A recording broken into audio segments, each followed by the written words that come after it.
जी अस्सलाम वालेकुम स्टूडेंट्स आज की क्लास में we are going to understand the complex sentence. ठीक है, अपनी प्रीवियस वीडियोस में we had understood simple sentence और कंपाउंड सेंटेंस। आज हम अंडरस्टैंड करेंगे कॉम्प्लेक्स सेंटेंस क्या होता है।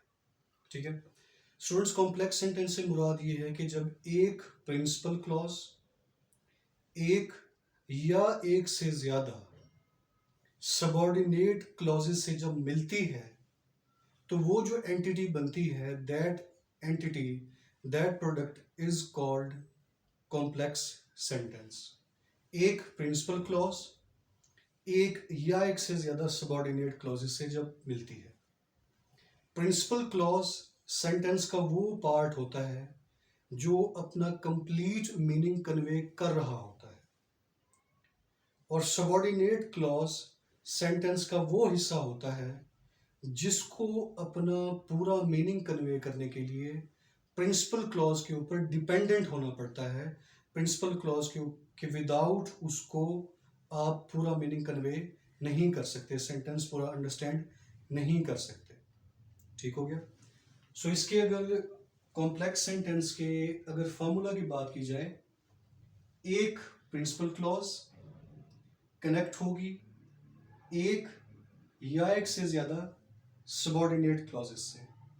PC stands for principal clause, SC stands for subordinate clause। PC plus one और मोर SC। ठीक हो गया। अब ये जो कनेक्टर है, ये प्रिंसिपल क्लॉज और सबॉर्डिनेट क्लॉज को आपस में कनेक्ट कर रहा है। ये सारे वर्ड्स हैं जो इन दोनों क्लॉजेस को आपस में कनेक्ट करते हैं। while, why, when, since, who, that, which, if, as, after, because।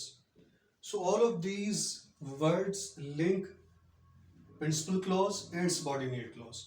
So अगर किसी सेंटेंस में इनमें से कोई भी लिंकर मौजूद हो, so you can easily understand that that sentence is a complex sentence। ये आइडेंटिफिकेशन वर्ड्स है।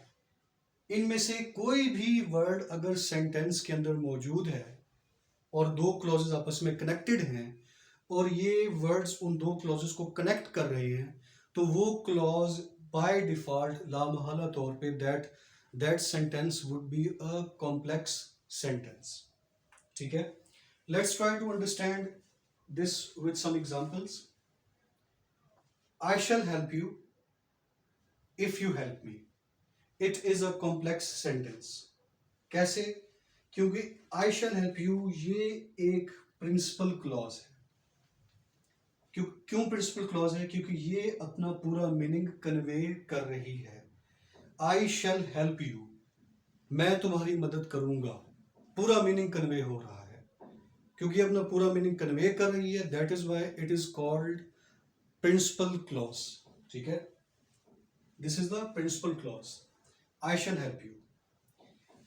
If you help me is subordinate clause। If you help me subordinate clause इसलिए है क्योंकि ये अपना मीनिंग कन्वे करने के लिए प्रिंसिपल क्लॉज पे डिपेंडेंट है। आप इसको अंडरस्टैंड नहीं कर सकते। If you help me, if you help me what? If you help me, it raises question marks. Who will help me? If you help me what will happen? So ये पूरा अपना meaning convey नहीं कर पा रही if you help me. So ये क्या है? ये एक सबॉर्डिनेट क्लॉज है क्योंकि अपना मीनिंग कन्वे नहीं कर पा रही। इसको अपना मीनिंग कन्वे करने के लिए प्रिंसिपल क्लॉज पे डिपेंडेंट होना पड़ रहा है। So that is why it is called subordinate clause, it is called principal clause. And when one principal clause is combined with one or more subordinate clauses by linkers, any of these linkers, they formulate a complex sentence। यहां पे हमने ये वाला linker से sentence को complete किया है। ठीक हो गया। Let's move to another example. I do not know why he did that. I do not know why he did that. मुझे नहीं पता उसने ऐसा क्यों किया। I do not know is a principal clause, क्योंकि it is conveying its complete meaning. I do not know, मुझे नहीं पता। सो बात यहां पे खत्म हो गई। Y he did that is a subordinate clause, क्योंकि वाई ही डिड दैट को अंडरस्टैंड करने के लिए आपको पहले ये पढ़ना पड़ेगा आई डू नॉट नो, फिर इसका पूरा मीनिंग कन्वे होगा।